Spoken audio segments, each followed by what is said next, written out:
YS Jaganmohan Reddy ఇటీవల జరిగిన ఒక రోడ్డు ప్రమాదం కేసులో నిందితుడిగా చేర్చబడ్డారు. ఈ కేసులో ఒక వ్యక్తి సింగయ్య ఆయన కాన్వాయ్లోని వాహనం కిందపడి మరణించినట్లు ఆరోపణలు ఉన్నాయి. ఈ ఘటనపై పోలీసులు కేసు నమోదు చేసి దర్యాప్తు చేస్తున్నారు. వైఎస్ జగన్ జైలుకెళ్తారా? ఈ కేసులో వైఎస్ జగన్పై భారతీయ న్యాయ సంహిత బిఎన్ఎస్లోని సెక్షన్ 105 హత్యకాని నేరపూరిత మానవవధ culpable homicide not amounting to murder మరియు సెక్షన్ 49 నేరానికి ప్రేరేపించడం అబెట్మెంట్ కింద కేసులు నమోదు చేయబడ్డాయి. బిఎన్ఎస్ సెక్షన్ 105 కల్పబుల్ హోమిసైడ్ ఈ సెక్షన్ కింద నేరం నిరూపణ అయితే జీవిత ఖైదు లేదా 5 నుండి 10 సంవత్సరాల వరకు జైలు శిక్ష మరియు జరిమానా విధించే అవకాశముంది. ఇది non bailable section. BNS section 49 abetment ఈ సెక్షన్ ప్రకారం నేరానికి ప్రేరేపించినట్లు నిరూపణైతే ఆ నేరానికి విధించే శిక్షలో కొంత భాగం శిక్ష విధించబడుతుంది.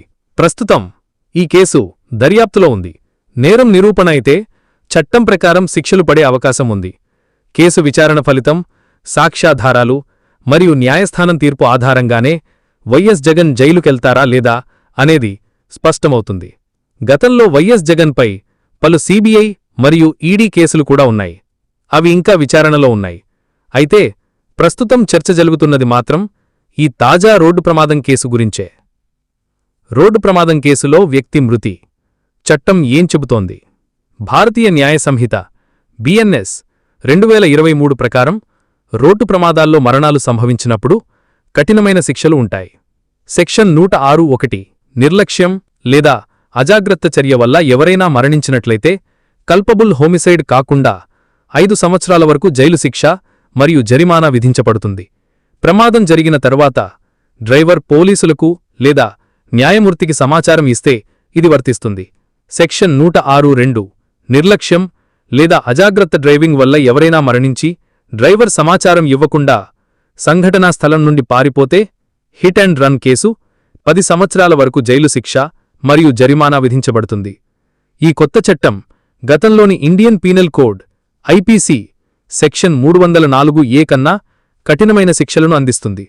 ఇది నిర్లక్ష్యంగా డ్రైవింగ్ చేసేవారిని నిరుత్సాహపరచడానికి మరియు బాధితులకు న్యాయం చేయడానికి ఉద్దేశించబడింది.